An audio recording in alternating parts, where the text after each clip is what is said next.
John Inch is fortunate to walk the deck of the USS Midway these days. There's a lot of history with this airplane.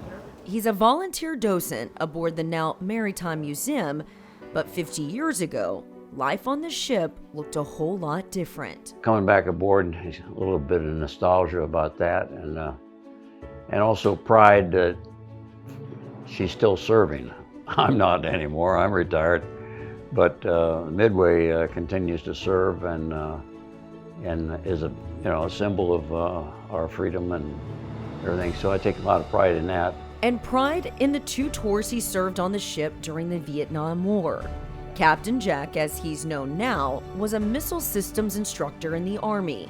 Then, after completing officer candidate school, became a radar intercept officer aboard the Midway. Got my wings, joined the squadron in July, and by August, I was flying combat in Vietnam. So I was commissioned in May of '65, and by August of '66, I was flying over to Vietnam.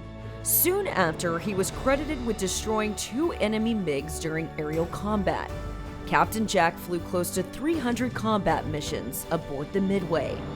But it was his last flight that changed his life forever. 25 August, '72. Well, let's see, I had picked up a new pilot, Lieutenant Colonel Mike Doyle. We crossed the beach and all hell broke loose. I think every missile battery in North Vietnam felt like was shooting at us. We managed to dodge a couple of them, but one of them we didn't see. It's always the one you don't see, I guess. Went off right over the cockpit, and next thing I know, I'm sitting in my ejection seat, and I yelled at Mike. I says, "Can we get to the water? Can we get to the water?" We were only about, I don't know how far inland, maybe 15, 20 miles.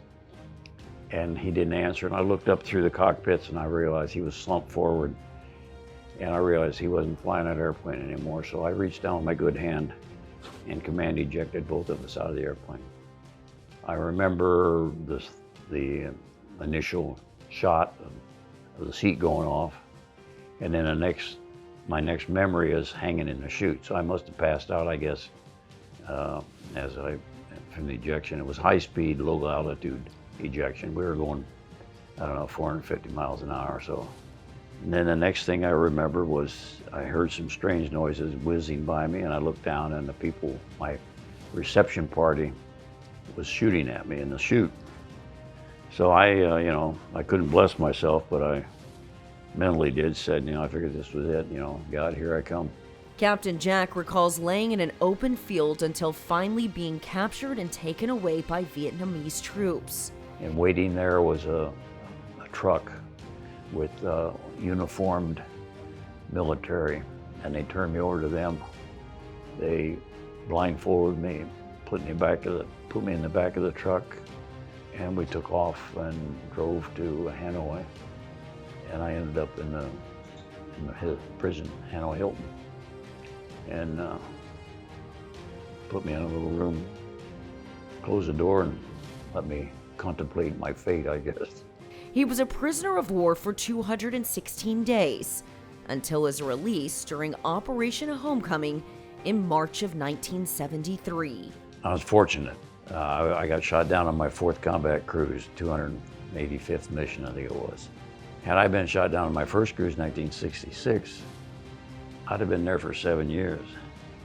I'd made 4 combat cruises, got shot down on my last one, and I was there about 7 months. So 7 months, 7 years. When you start feeling sorry for yourself, you got to say, look at the bright side. I could have been 7 years instead of 7 months. So that part, I want to point out, I consider myself lucky.